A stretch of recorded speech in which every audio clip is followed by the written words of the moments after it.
sit down.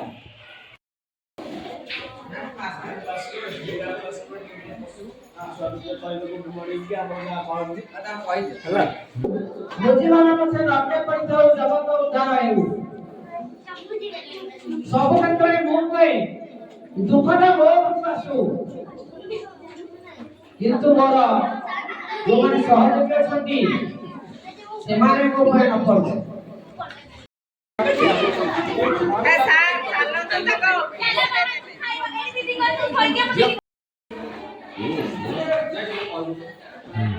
Okay, okay. Good morning. Sit down. ପିଲାମାନେ ବର୍ତ୍ତମାନ ମୁଁ ଆମ ଏଇ ବଣସିଂହ ପ୍ରାଥମିକ ବିଦ୍ୟାଳୟରେ ଦୀର୍ଘ 12 ବର୍ଷ ହେଲା ଆସି ଜଏନ୍ କରିଛି ଏବଂ 2017 ମସିହାରୁ ମୁଁ ଏଠାରେ ଭାରପ୍ରାପ୍ତ ପ୍ରଧାନ ଶିକ୍ଷକ ହିସାବରେ କାର୍ଯ୍ୟ କରି ଆସୁଅଛି। ଯାହା ହେଉ ମୋର ଗୌରବର ବିଷୟ, ମୁଁ ଏହି ସ୍କୁଲରେ ପଦାର୍ପଣ କଲା ଦିନରୁ ମୋର ଛାତ୍ରଛାତ୍ରୀମାନେ ଭଲ ରେଜଲ୍ଟ ମଧ୍ୟ କରିଛନ୍ତି। ନବୋଦୟ, ଆଦର୍ଶ ବିଦ୍ୟାଳୟ, ବୃତ୍ତି ଇତ୍ୟାଦିରେ କୃତକାର୍ଯ୍ୟ ହୋଇକରି ବିଦ୍ୟାଳୟ ପାଇଁ ଯେତିକି ଗୌରବ ଆଣିଛନ୍ତି ମୋ ପାଇଁ ମଧ୍ୟ ତାଠାରୁ ଅଧିକ ଗୌରବ ଆଣିଛନ୍ତି। ତେଣୁ ବର୍ତ୍ତମାନ ମୋତେ 60 ବର୍ଷ ହେଲା। ମୁଁ ସରକାରଙ୍କର ନିୟମ ଅନୁସାରେ ଆଜି ଚାକିରିରୁ ଅବସର ନେବି। ତେଣୁ ମୁଁ ତୁମ ଯେଉଁ କୁନି କୁନି ପିଲାମାନଙ୍କୁ ଶେଷରେ କହି ରଖୁଛି ଯେ ସମସ୍ତେ ଯେମିତି ଆମର ପୂର୍ବ ଛାତ୍ରଛାତ୍ରୀମାନଙ୍କ ଭଳି ତୁମେମାନେ ସେମିତି ତୁମର ଜୀବନ ଆଲୋକିତ ହେଉ ଏବଂ ତୁମର କୃତକାର୍ଯ୍ୟ ହୁଅ ଏବଂ ମୋର ସେଇ ପୂର୍ବ ଗୌରବକୁ ଯେମିତି ବଜାୟ ରଖିବ ସେତିକି ମୁଁ ତୁମମାନଙ୍କୁ କହୁଛି। ଆମର ଯେଉଁ ଶିକ୍ଷକ ଶିକ୍ଷୟିତ୍ରୀମାନେ ସ୍କୁଲରେ ଥିବେ ସେମାନଙ୍କର ଶୃଙ୍ଖଳାକୁ ମାନିକି ଚଳିବ, ବିଦ୍ୟାଳୟର ନାଁ ରଖିବ ଏବଂ ମୋ ପାଇଁ ବେଶୀ ଖୁସିର ଦିନ ହବ ଯଦି ତୁମମାନଙ୍କ ଭିତରୁ ସେମିତି ସବୁ କୃତକାର୍ଯ୍ୟ ହୋଇ ଭଲ ଭଲ ପିଲା ବାହାରିବ। ସେଇଟା ମୋ ପାଇଁ ତୁମମାନଙ୍କ ତରଫରୁ ସବୁଠୁ ଶ୍ରେଷ୍ଠ ଉପହାର। ଧନ୍ୟବାଦ।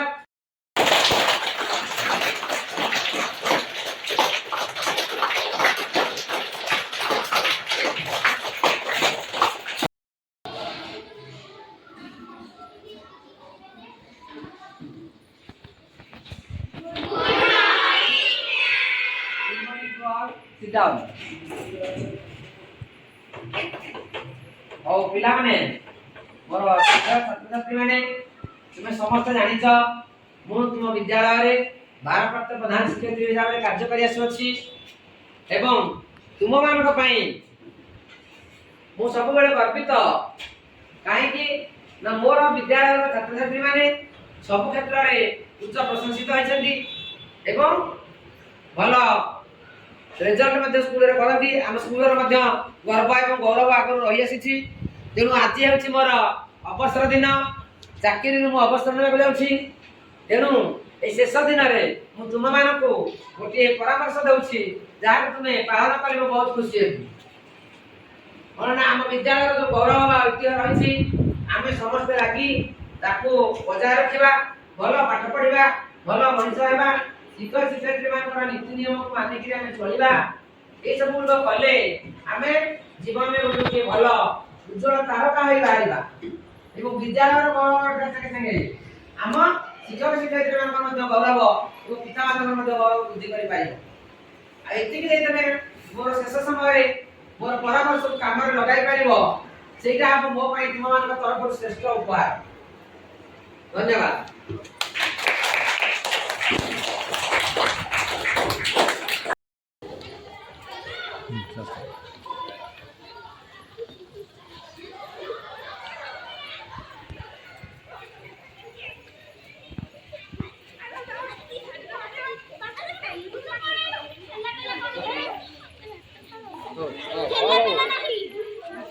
କିନ୍ତୁ ଦୁଃଖ ଓ ପରିତାପର ବିଷୟ ଏପରି ଜଣେ କର୍ତ୍ତବ୍ୟନିଷ୍ଠ, ସମୟାନୁବର୍ତ୍ତିତା, ସ୍ନେହଶୀଳା, ସୁଖ ଦୁଃଖର ସମଭାଗିନୀ ସୁପ୍ରଭା ଦିଦିଙ୍କୁ ବିଦାୟ ଦେଇ ଆଜି ଆମେ ମର୍ମାହିତ।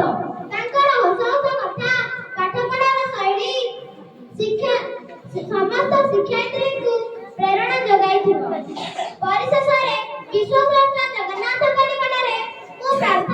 ଚାହୁଁଛି ଯେ ତାଙ୍କର ଅବସର ଜୀବନ ନିରାମୟ ଓ ସୁଖମୟ ହେଉ।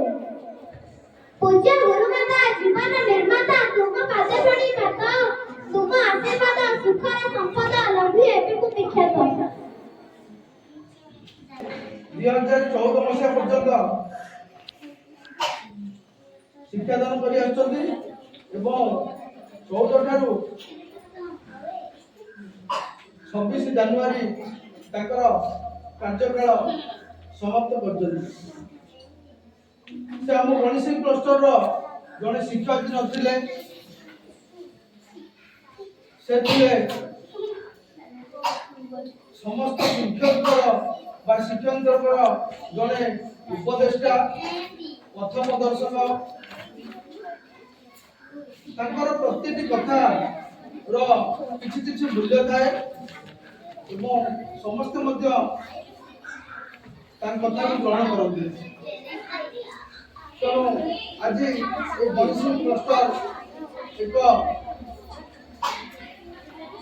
ହୀରାକୁ ହରେଇଲା ଭଳିଆ ଆମେ ହରେଇଲେ ଏବଂ ତାଙ୍କର ସ୍ଥାନ ନା ମୋର ହୃଦୟରେ ମୋର ଶିକ୍ଷକ ଭାଇ ଭଉଣୀମାନେ ଅଛନ୍ତି, ମୋର କୁନି କୁନି ଛାତ୍ରଛାତ୍ରୀମାନେ ଅଛନ୍ତି। ମୋର ଯେଉଁ ମୁହୂର୍ତ୍ତରେ ମୁଁ ସହଯୋଗ ଖୋଜେ ସବୁ ପ୍ରକାର ସହଯୋଗ ଦେଉଥିବା ମୋର ଛାତ୍ର ଅଭିଭାବକ ଅଭିଭାବିକା, ମୋର ଏହି ବିଦ୍ୟାଳୟର ସହକର୍ମୀ, ଏ ସମସ୍ତେ ମୋ ହୃଦୟରେ ବିରାଜମାନ ଅଛନ୍ତି ଏବଂ ଆଗକୁ ମଧ୍ୟ ବଢ଼ିବେ।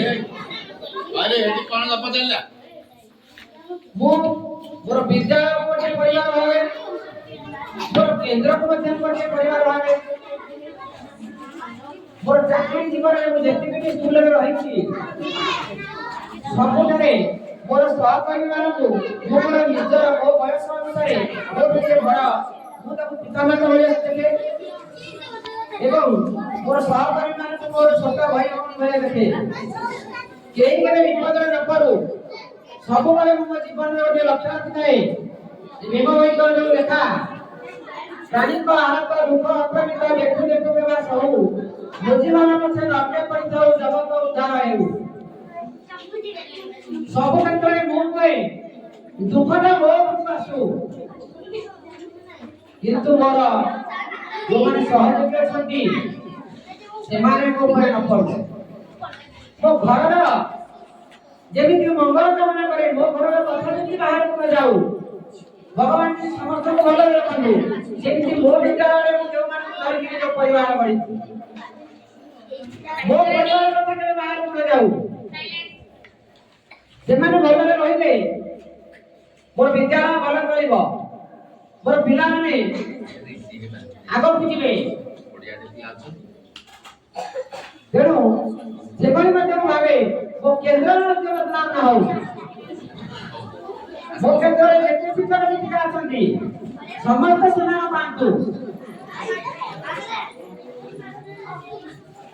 ଆଉ ପିଲାମାନେ ହେଲେ ଦେଶର ନାଗରିକ, ଆଗାମୀ ପିଢ଼ି, ସେମାନଙ୍କୁ ଆମେ ଯେମିତି ବଢିବା ସେମିତି ସେମାନେ ବଢି ହେବେ।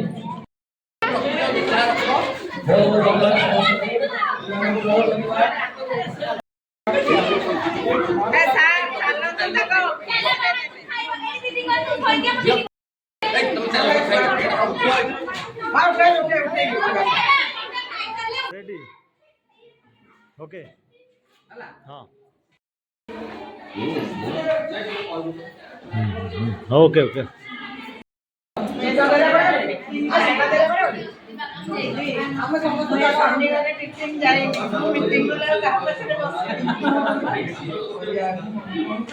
ସବୁବେଳେ ମୋ ହୃଦୟରେ ଅଛ, କାହାକୁ ବୁଝିପାରିବି। ओके हाँ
हाँ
हाँ